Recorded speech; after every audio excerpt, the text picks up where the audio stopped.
É isso. Bora, dia 9 de março, dia 68 de leitura bíblica.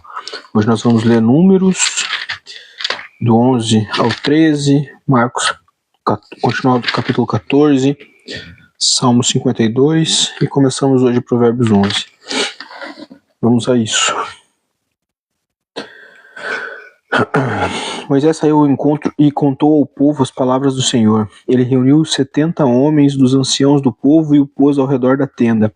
Então o Senhor desceu na nuvem e falou com Moisés, e tirando do espírito que estava sobre Moisés, o pôs sobre aqueles 70 anciãos.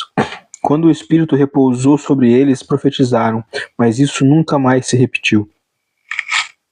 Porém, 2 homens ficaram no arraial. Um se chamava Eldade e o outro Medade. O Espírito repousou sobre eles porque estavam entre os inscritos, mesmo que não tivessem ido à tenda. Profetizaram no arraial. Então o jovem correu e anunciou a Moisés: Eldade e Medade estão profetizando no arraial. Josué, filho de Num, auxiliar de Moisés, um dos seus escolhidos, respondeu e disse: Moisés, meu senhor, ordene que parem com isso. Porém Moisés lhe disse: Você está com ciúmes por mim? Eu gostaria que todo o povo do Senhor fosse profeta, que o Senhor lhes desse o seu espírito. Depois Moisés se recolheu ao arraial, ele e os anciãos de Israel. Então soprou um vento do Senhor e trouxe codornizes do mar e espalhou pelo arraial em todas as direções numa extensão de cerca de 1 dia de caminhada, a uma altura de quase 1 metro sobre a terra. Todo aquele dia e toda aquela noite, e também no dia seguinte, o povo se levantou e recolheu as codornizes. O que menos recolheu teve 10 montões, e as estenderam para si ao redor do arraial. Enquanto a carne ainda estava entre os seus dentes, antes que fosse mastigada, a ira do Senhor se acendeu contra o povo e o feriu com uma terrível praga.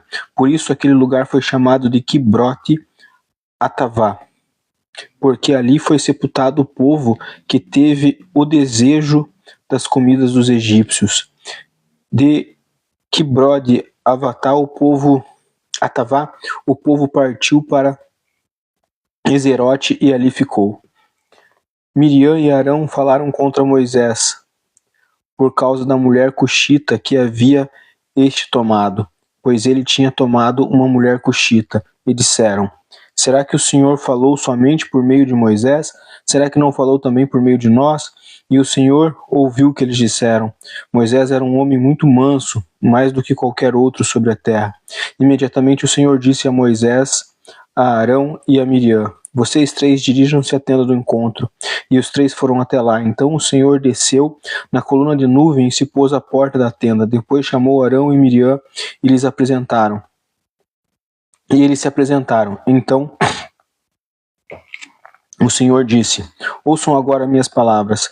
Se entre vocês há um profeta, eu, o Senhor, em visão me faço conhecer a ele ou falo com ele em sonhos. Não é assim com o meu servo Moisés, que é fiel em toda a minha casa. Falo com ele face a face, claramente e não por enigmas, pois ele vê a forma do Senhor. Como, pois, vocês não tiveram medo de falar contra o meu servo, contra Moisés? E a ira do Senhor se acendeu contra eles, e ele se retirou.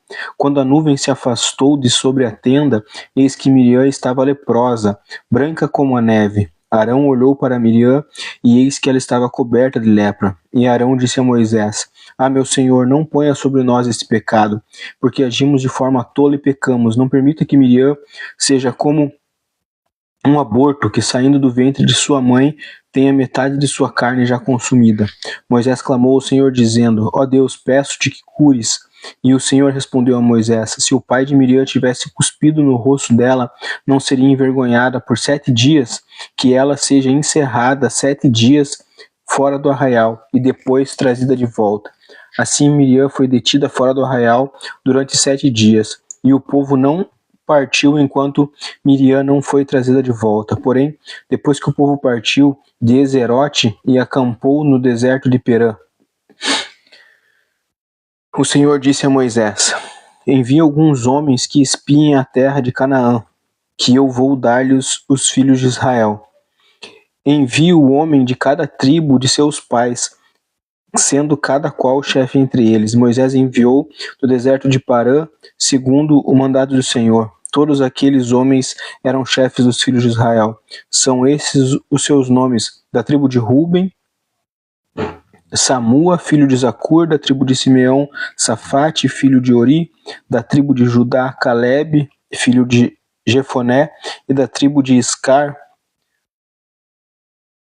Gigeal, filho de José; da tribo de Efraim, Oséias, filho de Num; da tribo de Benjamim, Paute, filho de Rafu; da tribo de Zebulon, Gadiel, filho de Sode; da tribo de José, pela tribo de Manassés, Gade, filho de Suji; da tribo de Dan, Amiel, filho de Gamali; da tribo de Aser, Setur, filho de Micael; da tribo de Naphtali, Nabi, filho de Vofsi; da tribo de Gade, Geuel, filho de Maque. São esses os nomes dos homens que Moisés enviou a espiar aquela terra.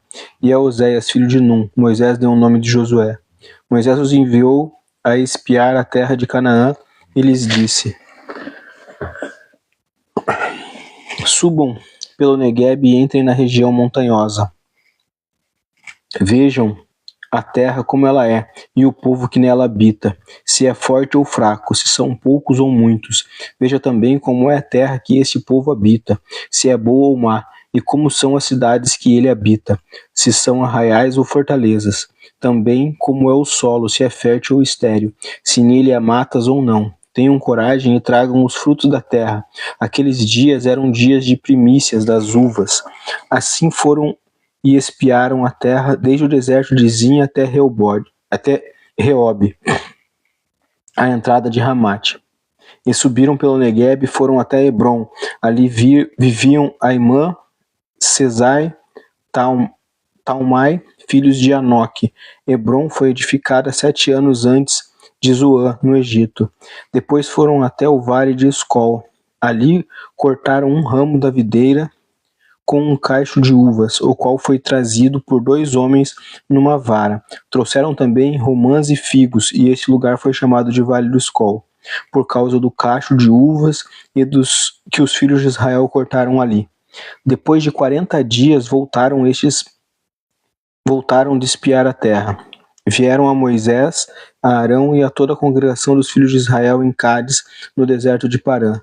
Fizeram um relato do que tinham visto, a eles e toda a congregação, e mostraram-lhe os frutos da terra. Relataram a Moisés e disseram: fomos à terra na qual você nos enviou. De fato é uma terra onde mana leite e mel. Esses são os frutos da terra. Mas o povo que habita nessa terra é poderoso, e as cidades são muito grandes e fortificadas. Também vimos ali os filhos de Anak, os amalequitas que habitam na terra de Neguebe, os heteus e jebuseus, os amorreus que habitam nas montanhas, os cananeus habitam perto do mar e na beira do Jordão. Então Caleb fez calar o povo diante de Moisés e disse: vamos subir agora e tomar posse da terra, porque somos perfeitamente capazes de fazer isso. Porém os homens que tinham ido com ele disseram: não podemos atacar aquele povo, porque é mais forte que nós. E adiante dos filhos de Israel falaram mal da terra que haviam espiado, dizendo: a terra pela qual passamos para espiar é a terra que devora os seus moradores, e todo o povo que vimos nela são homens de grande estatura. Também vimos ali gigantes, filhos de Anak, são descendentes de gigantes, e éramos aos nossos próprios olhos como gafanhotos, assim também éramos aos olhos deles. Marcos 14, do 27 ao 52. Jesus disse aos discípulos: serei uma pedra de tropeço para todos vocês, porque está escrito: ferirei o pastor e as ovelhas ficarão dispersas, mas depois da minha ressurreição irei adiante de vocês para a Galiléia. Então Pedro disse a Jesus: ainda que o Senhor venha a ser um tropeço para todos, não será para mim. Mas Jesus disse: em verdade lhes digo que hoje, nessa noite, antes que o galo cante 2 vezes, você me negará 3 vezes. Mas Pedro insistia com mais veemência: ainda que seja necessário morrer com o Senhor, de modo algum negarei. E os outros diziam a mesma coisa. Então foram a um lugar chamado Getsêmani. Ali Jesus disse aos seus discípulos: sentem aqui enquanto eu vou orar. E levando consigo Pedro, Tiago e João, começaram a sentir-se tomado de pavor e de angústia. Eles disse: a minha alma está profundamente triste até a morte, fiquem aqui e vigiem. E adiantando-se um pouco, prostrou-se em terra e orava para que, se possível, lhe fosse poupada aquela hora, e dizia: Abba, Pai, tudo que é possível, passa de mim esse cálice. Tudo te é possível, passa de mim esse cálice, porém, não seja o que eu quero, e sim o que tu queres. E voltando, achou-os dormindo, e disse a Pedro: Simão, você está dormindo? Não consegue vigiar uma hora? Vigiem e orem para que não caiam em tentação, e o espírito, na verdade, está pronto, mas a carne é fraca. Retirando-se de novo, orou repetindo as mesmas palavras, e voltando achou outra vez dormindo, porque os olhos deles estavam pesados e não sabiam o que responder. E quando voltou pela terceira vez, Jesus lhes disse: vocês ainda estão dormindo e descansando? Basta, chegou a hora. O Filho do Homem está sendo entregue nas mãos dos pecadores. Levante-se e vamos embora. E eis que o traidor se aproxima. E logo, enquanto Jesus ainda falava, chegou Judas, um dos 12, e com ele uma multidão com espadas e porretes, e ainda vinda da parte dos principais sacerdotes, escribas e anciãos. Ora, o traidor tinha dado a eles um sinal: aquele que eu beijar é esse, prendam-o e levem-o com segurança. E logo que chegou, aproximando-se de Jesus, Judas disse: Mestre, e o beijou. Então eles agarraram Jesus e os prenderam. Nisto, um dos que estavam ali, sacando a espada, feriu o servo do sumo sacerdote, e cortou-lhe a orelha. Jesus disse: vocês vieram com espadas e porretes para prender-me, como se eu fosse um salteador? Todos os dias eu estava com vocês no templo, ensinando, e vocês não me prenderam, mas isto é para que se cumpram as escrituras. Então todos o deixaram e fugiram. Um jovem coberto unicamente com um lençol seguia Jesus, e eles o agarraram, mas ele largou o lençol e fugiu nu. Salmos 52, do 1 ao 9. Por que você se gloria na maldade, ó homem poderoso? Pois a bondade de Deus dura para sempre. Com a língua você trama planos de destruição. Ela é como a navalha afiada, que só produz enganos. Você ama o mal, mais do que o bem. Prefere mentir a falar a verdade. Você ama todas as palavras devoradoras. Ó língua fraudulenta, também Deus o destruirá para sempre.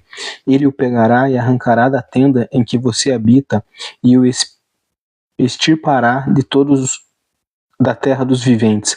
Os justos verão tudo isso, temerão e hão de rir dele, dizendo: eis o homem que não fazia de Deus a sua fortaleza, mas confiava na abundância dos seus próprios bens, e se fortalecia na sua perversidade. Quanto a mim, porém, sou como a oliveira verde na casa de Deus. Confio na misericórdia de Deus para todo sempre. Sempre louvarei, porque assim o fizeste. Na presença dos teus fiéis esperarei no teu nome, porque é bom. Provérbios 11, do 1 ao 3. O Senhor detesta a balança desonestas, mas o peso justo é o seu prazer. Quando vem a soberba, a desgraça não tarda, mas com os humildes está a sabedoria. A integridade dos retos os guia, mas a falsidade dos infiéis o destruirá. Tá feito, galera. Dia 68 de leitura concluído. Daqui a pouco eu subo o vídeo pro YouTube. Amanhã tem mais. Deus abençoe.